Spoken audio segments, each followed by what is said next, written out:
Olá, meus irmãos, a paz do Senhor. Você está no ADEC TV e hoje, no quadro Lições Bíblicas, estudaremos hoje a lição de número 3, a terceira lição do nosso trimestre, e o tema dessa lição é a inerrância da Bíblia. O textual está no Evangelho de Mateus, capítulo 5, versículo 18, e está escrito assim: porque em verdade vos digo que, até que o céu e a terra passem, nem um jota ou um tio se omitirá da lei, sem que tudo seja cumprido. Verdade prática.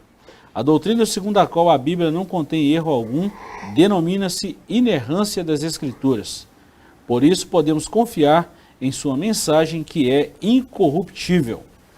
A leitura bíblica em classe está no Evangelho de Mateus, capítulo 5, versículos 17 a 21, e depois na Epístola aos Hebreus, capítulo 10, versículos 15 a 17. Professor Joás, mais uma vez comigo, nós estamos falando de um trimestre muito bom. Estamos falando da supremacia das Escrituras, já falamos duas lições, a lição primeira, a autoridade da Bíblia, a lição da semana passada, a inspiração divina da Bíblia, e agora nós vamos falar que a Bíblia é a inerrante palavra de Deus.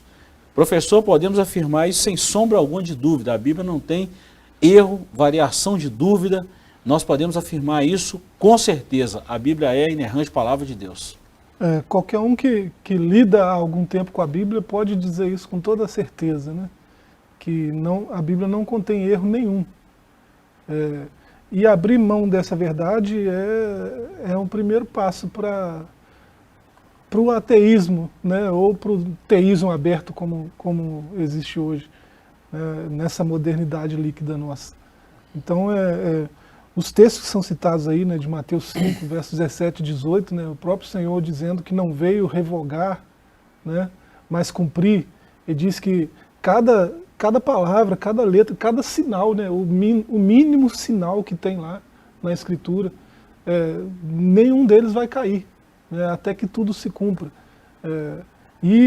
O texto de João, né, João 10, 35, onde o Evangelho vai nos trazer esse conceito de inerrância, né? A Escritura não pode falhar, né?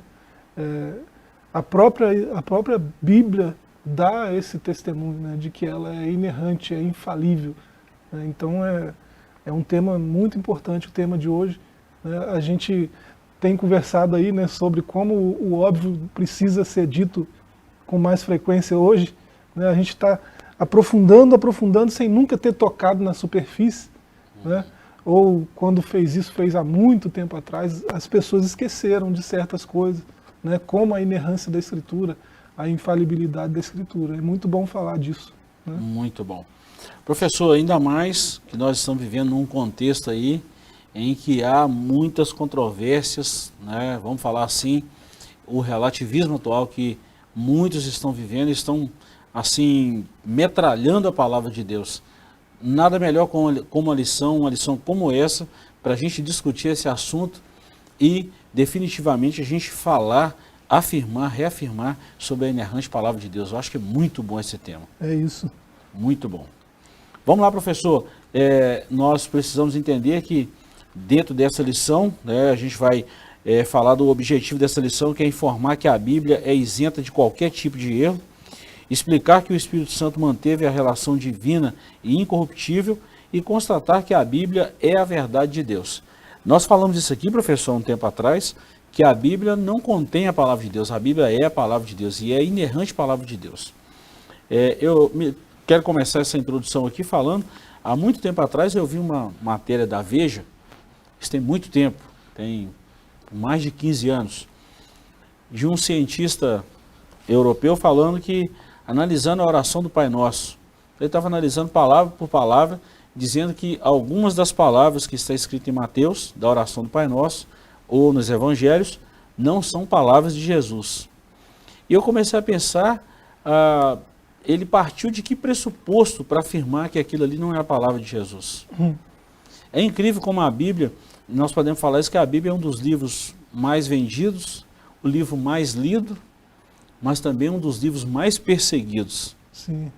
A Bíblia é mais tudo, né? Uhum. É mais traduzido, mais produzido, mais comentado, mais deturpado, mais, né? Mais. Então com a mesma intensidade que a gente consome, vende, produz Bíblias, né, a gente também deturpa. E esse, a gente que eu digo assim, né, entre aspas, esse é o papel do inimigo das nossas almas. Né? Desde o princípio, lá no jardim, ele se encarrega disso, deturpar a palavra de Deus. Né? Não é assim que Deus disse, comereis de toda árvore. Né? Deus realmente falou, mas ele tira o que Deus falou, do contexto que Deus falou, e coloca toda uma roupagem nova, diferente, uma filosofia bacana, né?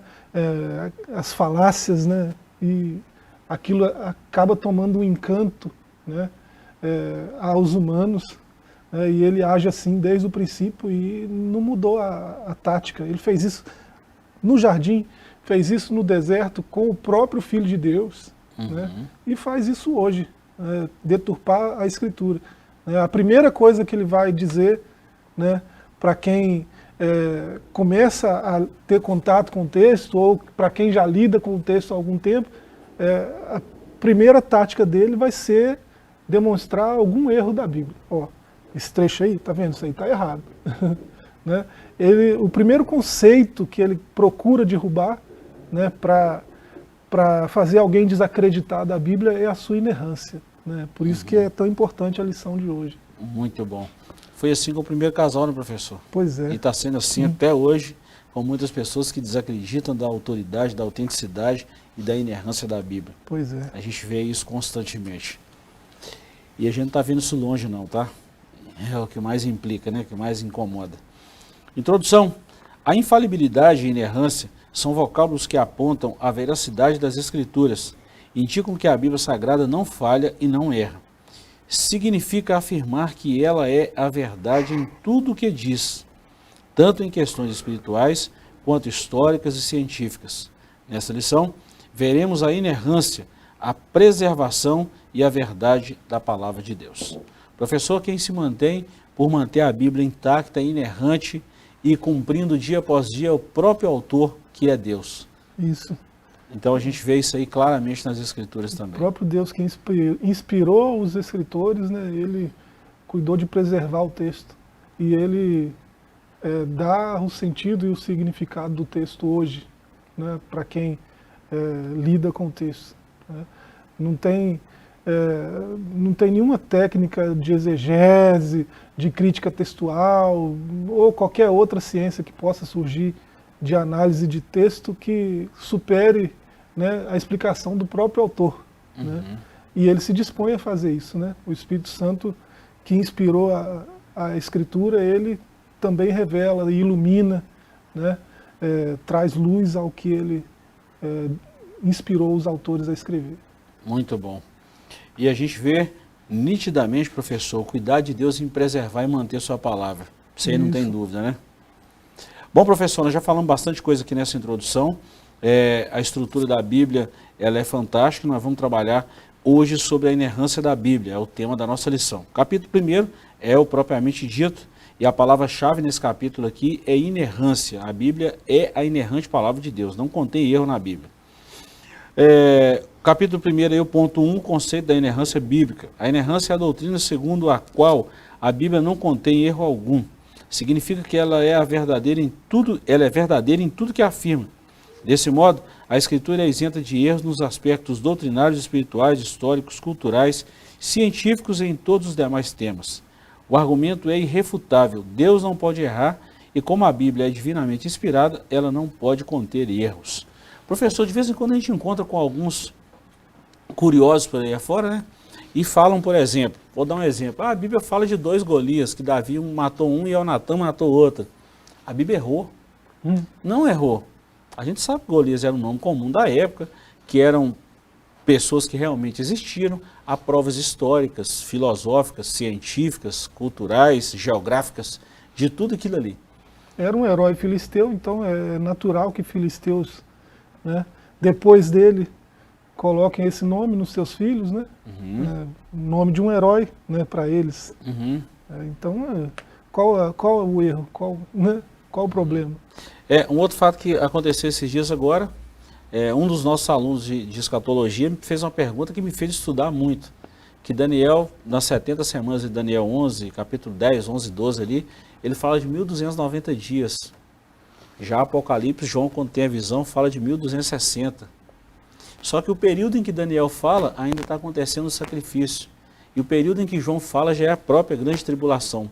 Então, entre um período e outro, pode acontecer essa diferença de 30 dias ou até um pouco mais. Então, tem gente que acha que a Bíblia errou, mas a Bíblia não errou.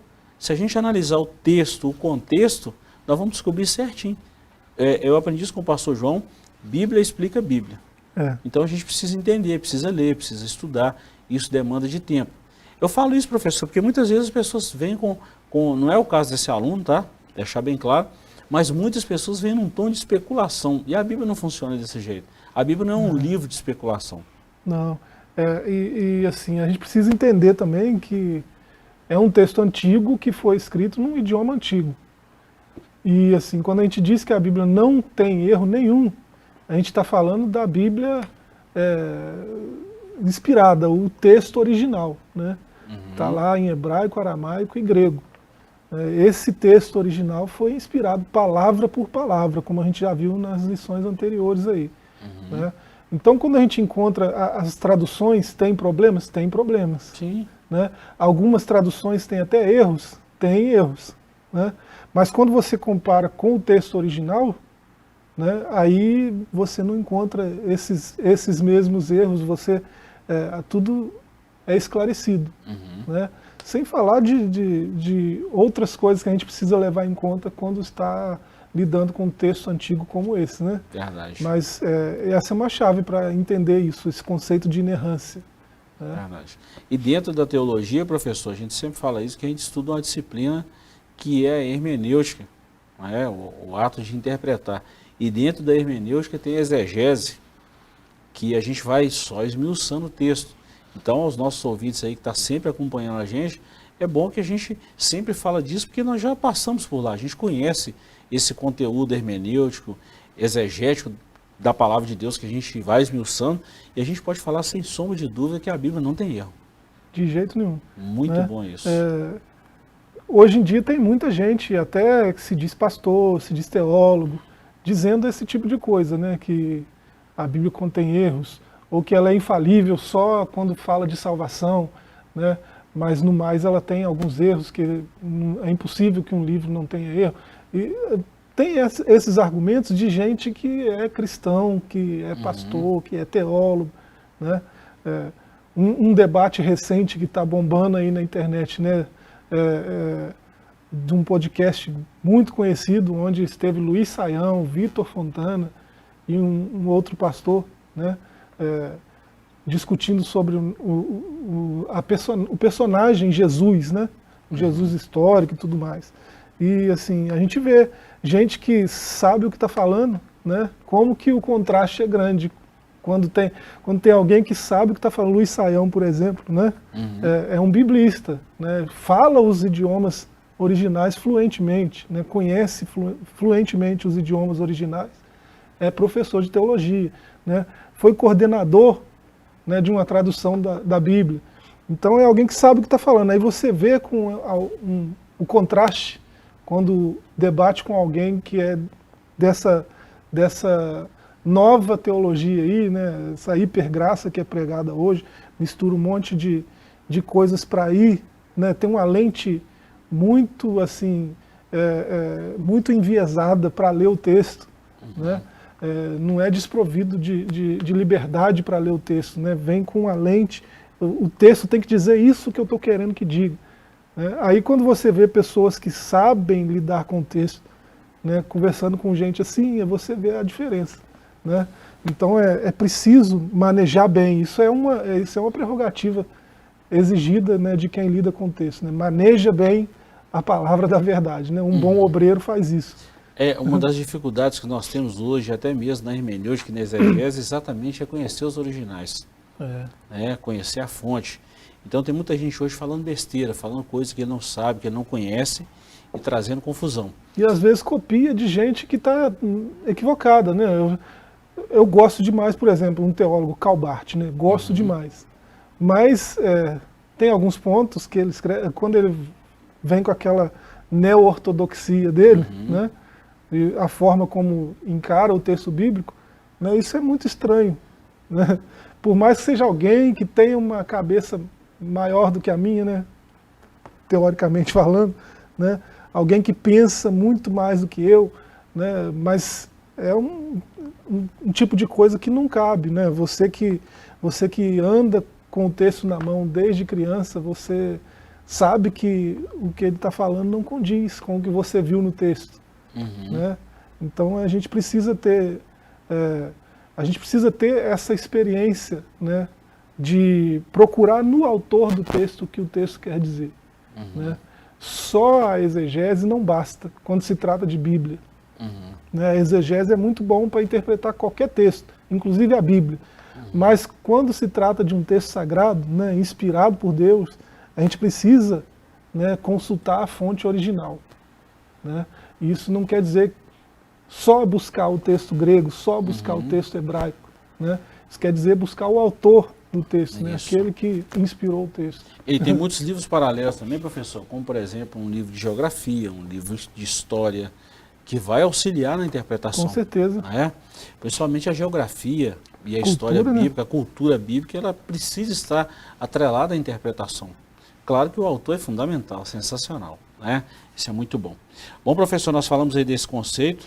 A Bíblia reivindica a sua inerrância. A própria Bíblia ela chama atenção para isso, né? O termo inerrância não aparece na Bíblia, mas a ideia está presente nas páginas dos textos sagrados.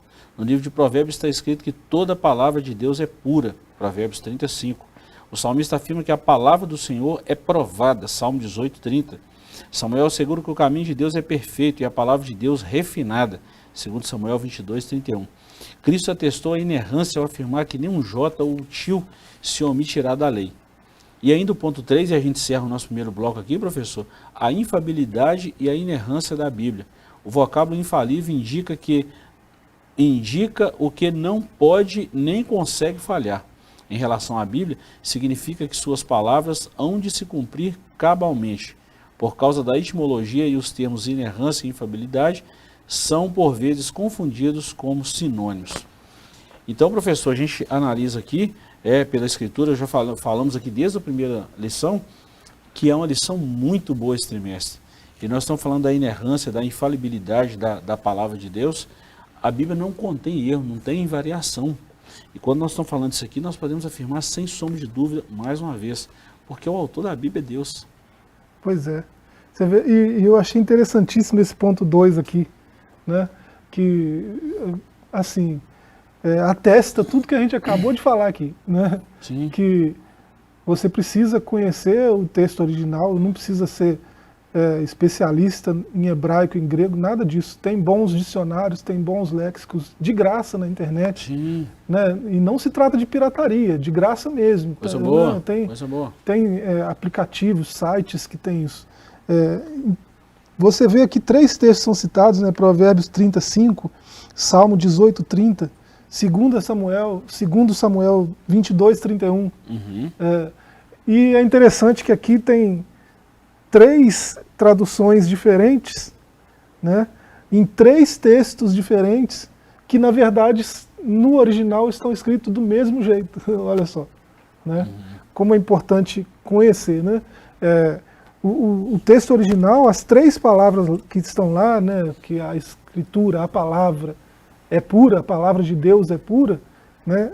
Nesses 3 textos está escrito a mesma coisa. Um traduziu pura, o outro provada e o outro refinada. Né? A palavra de seruf, né? Que é a mesma raiz da palavra serafim. Né? A ideia de algo que é levado ao fogo e testado e provado, né? Para ver se é íntegro ou se tem alguma mistura ali, alguma impureza.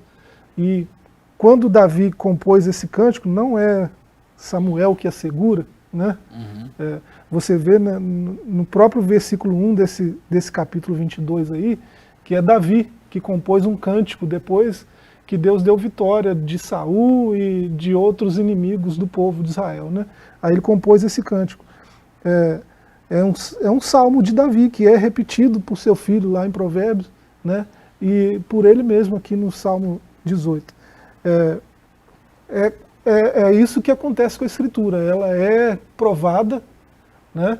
E não sai nada de impureza dela. Ela sai do outro lado do forno do mesmo jeito, né? Ela é pura, né? Ela é refinada e ela não tem defeito. Professor, acho que nós chegamos num consenso aqui, né? A Bíblia não tem como discutir também, falar que é errado, não tem. Nós vamos dar um pequeno intervalo e voltamos já. Segura aí, professor.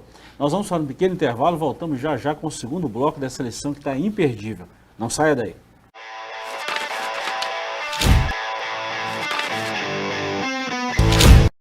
Estamos de volta com o seu ADEC TV e o quadro Lições Bíblicas. Estamos estudando esse trimestre sobre a supremacia da Palavra de Deus, no caso a Bíblia Sagrada. E hoje a lição de número 3, professor, nós estamos falando sobre a inerrância da Bíblia e já falamos no bloco anterior que a Bíblia é um dos livros mais vendidos, mais comentados, mais estudados, mais criticados, quem se procura mais faz, mais perseguido, mais impresso, mais vendido e por aí vai. Você usou uma expressão muito bem, você definiu que a Bíblia é o mais, é o livro que é mais, né? A Palavra de Deus. Bom, professor, nós encerramos o bloco anterior falando da infabilidade e inerrância da Bíblia. Ficou bem claro isso, professor, está muito claro que a Bíblia é a inerrante Palavra de Deus. Com certeza. Muito bom isso aí. E tem muitos textos que se aplicam à Bíblia falando dela mesma, né? Já falei aqui também, que eu aprendi com o pastor João de Deus, que a Bíblia explica a Bíblia, né? E o pastor João até usa um termo muito engraçado. Ele fala que 70% da Bíblia é interpretado pela própria Bíblia. 20% da Bíblia é interpretado por livros históricos e geográficos. E 10% são aqueles enigmas ali que nós precisamos, assim, de um debruçar mais detalhado, o Espírito Santo e por aí vai. Toda a Bíblia nós precisamos do Espírito Santo. Mas a gente sabe que tem alguns termos ali que é de difícil interpretação, né? Tem coisa que tem que cavar mais fundo, né? Não é? Tá lá no texto, mas tem que cavar um pouquinho mais para... Muito bom. E outra coisa que eu aprendi também, professor, com relação à inerrância da Palavra de Deus, que onde a Bíblia fica calada, nós não devemos enfiar nosso colher de pau ali, não. É muito perigoso fazer teologia no silêncio da Escritura, né? Muito perigoso. Sempre acaba mal, né?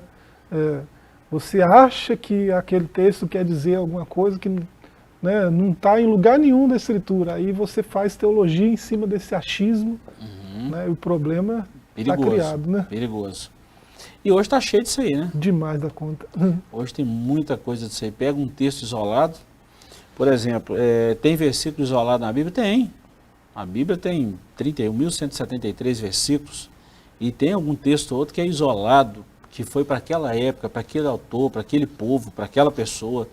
E a gente não pode trazer isso a uma grossa interpretação. Por isso a hermenêutica, a exegese, a gente precisa analisar o tempo, o período que foi escrito, para quem que foi escrito, como foi escrito, quando foi escrito, para a gente tirar exemplos de lá e aplicar. E tem muita gente que aplica isso de a grosso modo e dá B.O. O contexto não é só... Tem o contexto textual, né? Não é só o que vem antes e depois do texto, né? O contexto é muito mais amplo do que isso, né? Você tem que olhar a época de quem está escrevendo, a comunidade, né? O que está cercando aquilo ali, né? Em termos culturais, sociais, né? E até espirituais. Tudo isso é contexto, né? Se você leva um contexto em consideração e ignora todos os outros, você não vai ter um entendimento real do texto que você precisa ter. E a gente sempre aprende isso, né, professor? A gente está estudando a Bíblia, a gente aprende todo dia. A verdade é essa, a gente aprende todo dia. Ninguém pode falar se eu sou um PhD na Bíblia. A gente aprende todo dia. E por falar nessa crítica textual, professor, que você citou aí, dia 15 de janeiro, das 14 às 20 horas, na igreja ADEC Vargem Alegre, vai ter um curso voltado para essa crítica textual. E eu faço questão de apoiar o pastor Odiel e nós já falamos que a gente vai lá, né, professor? E vai ser muito bom. Bom, capítulo 2 aí, o Espírito Santo preservou as Escrituras. E o terceiro capítulo, a verdade nas Escrituras. Ponto 1, manuscrito autógrafos. Os manuscritos originais são chamados autógrafos. São textos com a grafia do próprio punho do autor bíblico ou de seu escrevente. Neles foram primeiramente registradas as palavras inspiradas pelo Espírito Santo. Cremos que a inerrância das Escrituras pertence a esses documentos e que as cópias fiéis desses manuscritos preservaram a exatidão dos originais. Professor, nós já falamos sobre isso também, e a gente sabe muito bem, a Bíblia ela contém registros históricos, geográficos, muitas informações que a própria história ela tem a sua fonte na palavra de Deus. E é bom a gente falar disso.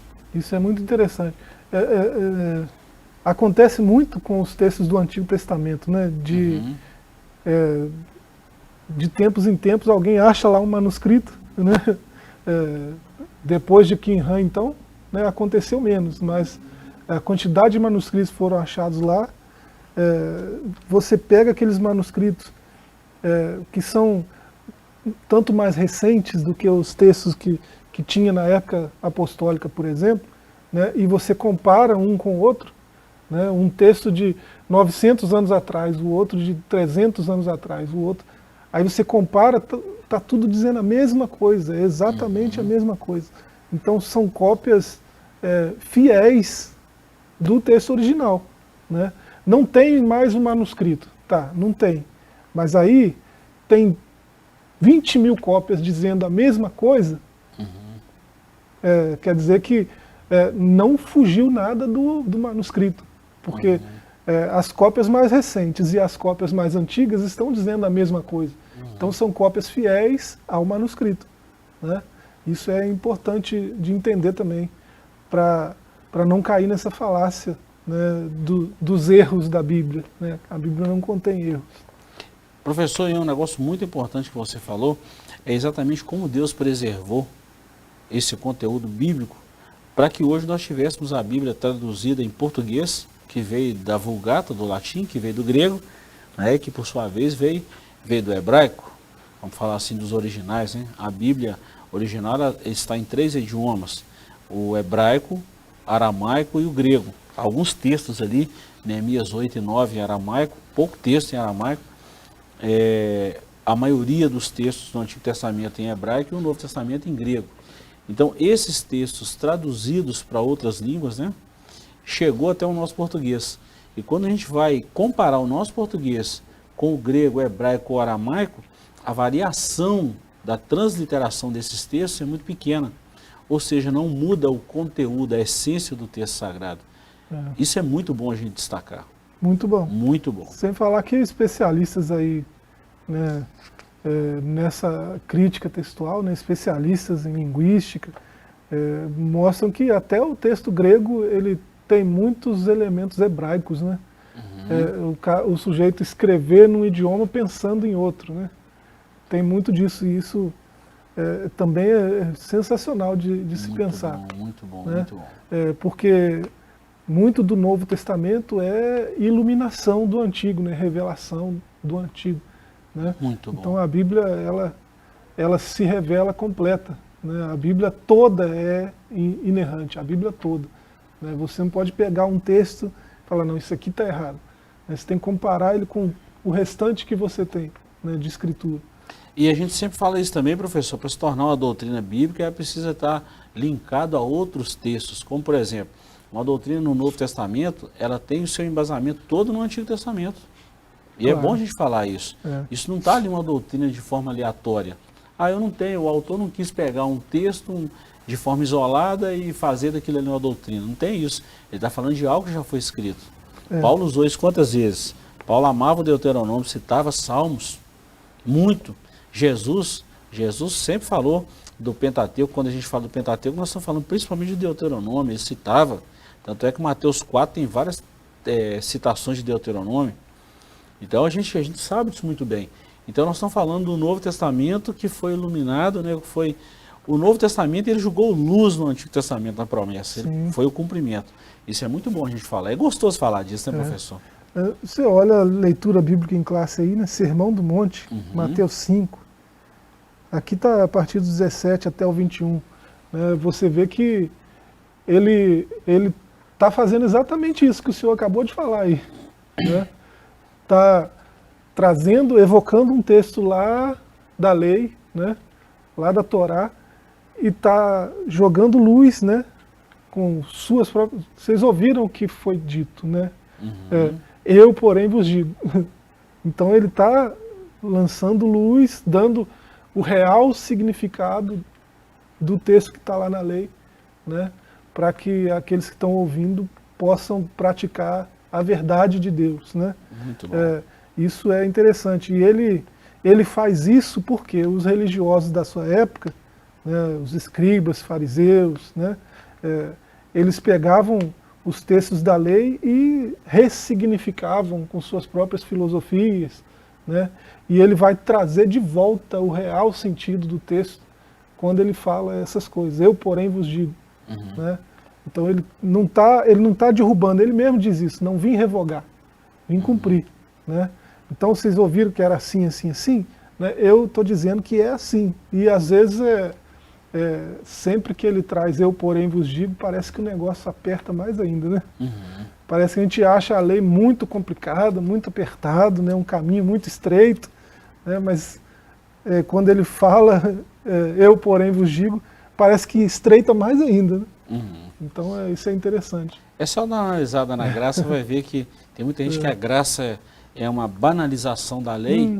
Pelo contrário, a graça veio cumprir a lei e dar graça aos homens para viver segundo a vontade de Deus. E é muito mais apertado que a lei. Infelizmente há muitos cristãos equivocados hoje com relação à graça, né? Infelizmente. É porque não leem o texto como deveriam ler. Infelizmente mesmo, professor, o pessoal está banalizando a graça de Deus. E tem que ter muito cuidado com isso. Bom, ponto 2, os manuscritos apógrafos. As cópias dos manuscritos originais são chamadas de apógrafos. Atualmente existem cerca de 25 mil cópias dos manuscritos bíblicos, a maioria deles em hebraico, grego e latim. Os escribas judeus transcreveram os originais do Antigo Testamento com precisão milimétrica. E as inúmeras cópias dos manuscritos do Novo Testamento também afiançam a credibilidade desses escritos. Nessa perspectiva, cremos que o ato da inspiração aconteceu uma vez só na redenção primária da Palavra de Deus, os autógrafos, mas a qualidade dessa inspiração foi preservada pelo Espírito Santo nas cópias dos originais, que são os apógrafos. Muito clara essa leitura também, professor? A gente sabe que são mais de 25 mil cópias dos originais que são fielmente cópias daquilo que foi lá no início. Não tem dúvida disso também. Isso é interessante. Né? E, assim, é interessante ressaltar que a maioria disso aí é do Novo Testamento, né?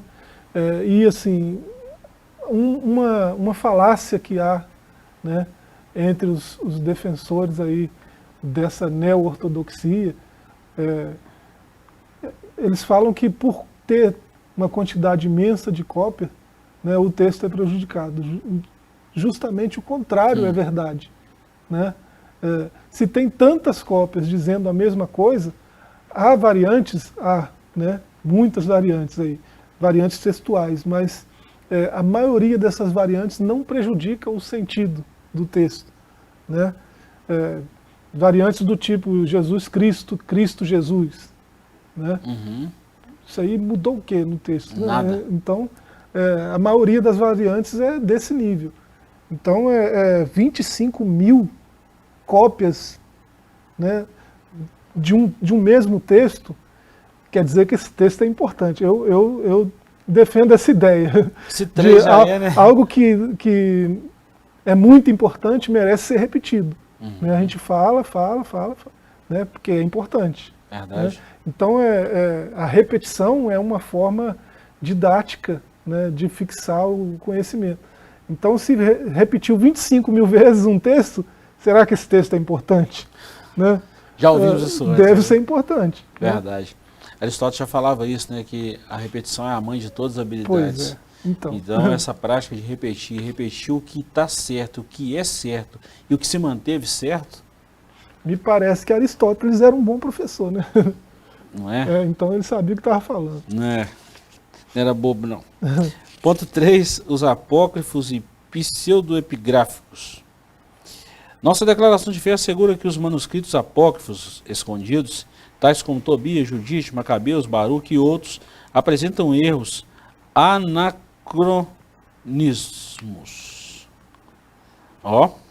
Erros apresentam erro anacrônimos doutrinas falsas e práticas divergentes das Escrituras, a exemplo da oração pelos mortos e por aí vai.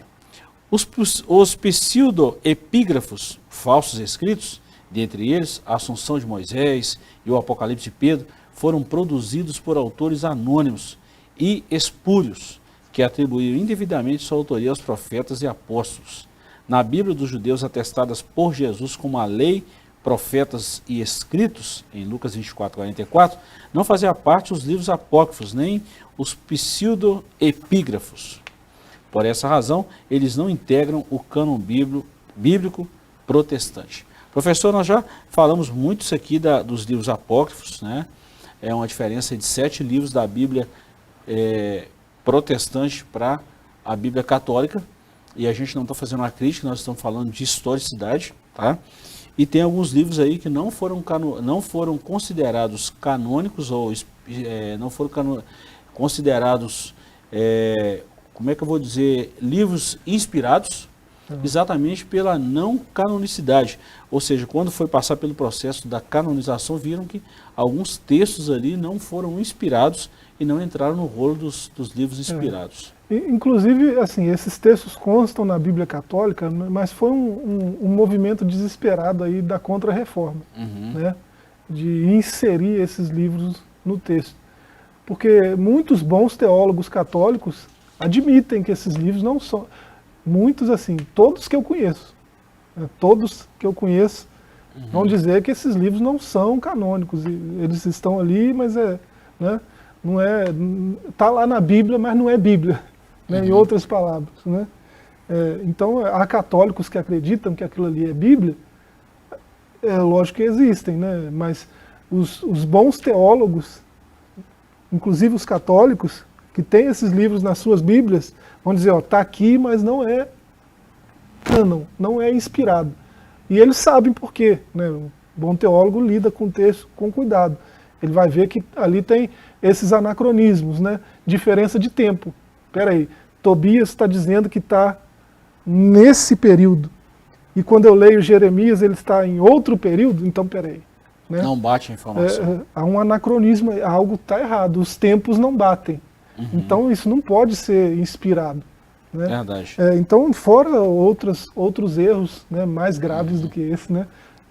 Adoração de anjos, né, culto aos mortos. Outros arcanjos, né, que aparecem além de os 7 arcanjos lá.